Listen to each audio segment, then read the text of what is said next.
আসসালামু আলাইকুম বিয়স, এখানে যে মাছগুলো দেখতেছেন থাই সরপুঁটি অতএব থাই পাঙ্কাশ মাছের পোনা। তার মাধ্যমে রয়েছে আমাদের এখানে থাই সরপুঁটিও রয়েছে, তার মাধ্যমে আপনার পুকুরের জন্য চাষ করতে পারেন। আমাদের এখানে সকল প্রকারের থাই জাতীয় মাছ রয়েছে।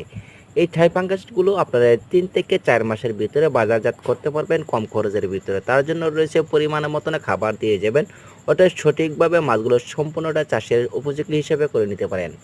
বেশ, দেখা গেছে কিছু কিছু ক্ষেত্রে আপনার গভীরতা পুকুরের মাধ্যমে আপনার বেশি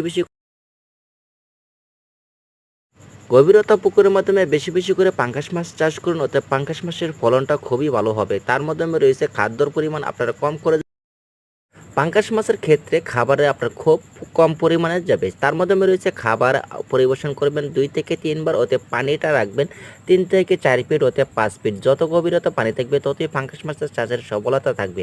বেশ, আমাদের ভিডিওটা যদি ভালো লাগে অবশ্যই লাইক করুন।